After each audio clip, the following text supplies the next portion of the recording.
The main goal of Simon and Catherine in SOMA is to launch the Ark, a virtual world where they can transfer their digitized consciousnesses into to escape the apocalypse that took place on Earth. In the game, the Ark is portrayed as this gorgeous, lush haven where they can live for thousands of years in orbit of the sun on solar power. But there's a ton of questions brought up by the practicality of this, and I wanted to make a video talking about how, in certain lights, the Ark is a worse fate than if they'd stayed on Earth. To give you an idea of what the Ark essentially is, you need to imagine it as a large aquarium. A glass fish tank where the occupants are stuck inside and can't access the world outside. It's large, city-sized at least, but they're still digitized people living in a bubble. And like the glass aquarium, the world they live in is fragile. Space is an incredibly dangerous place, and even just small pieces of debris could do catastrophic damage to the Ark itself. And while space is large and this isn't very likely, the chance of it is never zero. Imagine leaving a world that was hit by a space rock to move to another one that was hit by a different space rock.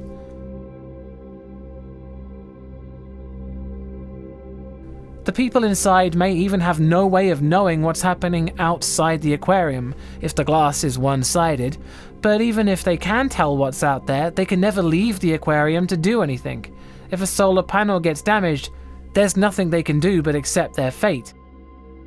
These are the unavoidable side effects of just living in the Ark. Their existence is no more safe and secure than it was on Earth, but at least they could leave the Earth theoretically should something happen. They're trapped inside the aquarium, and sadly there will never be another Ark launch. Inside the Ark though, assuming everything goes to plan, Catherine stated they could last on solar energy for thousands of years. But the psychological elements of being a healthy, living human being consistently, with no aging, no disease or mental decline, trapped in an aquarium with only 30 other people for 100 years, let alone thousands of years, creates a lot of issues itself.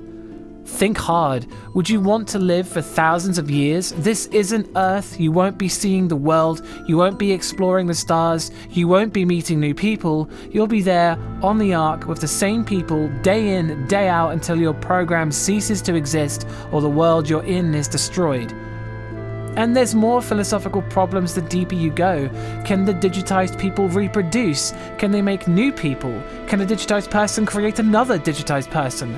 All the people in the Ark are scans based on real people. Simon was a biological person, Catherine too. Same for everyone else in there. Is it possible to make more? To bring diversity to a stale existence? And more importantly, when they want no more, can they die? What happens when a 1,000-year existence they've grown tired of comes to an end? Does humanity choose to remove itself from existence out of boredom? 30 people trapped in an aquarium floating through space with no way out, nowhere to go, no new people, no new experiences, just unending life for thousands of years. Even in prison, you can hear about the outside world, but in the Ark, there's nothing.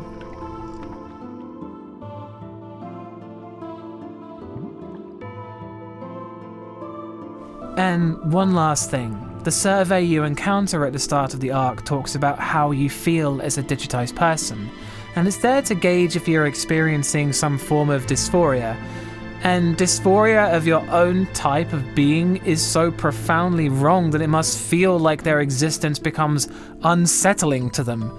Catherine says the world is perfectly immersive, but if you don't find your own existence to be real, what do you do? Do you accept that your new life is to be completely uncomfortable as who you are? Do you lament about the physical body you had and the life left behind on Earth? What's the alternative? Death? Willingly erase yourself from existence because you can't shake the feeling that you're not real? In certain lights, life aboard the Ark is a life raft you can never get out of, at the mercy of something much larger than it is.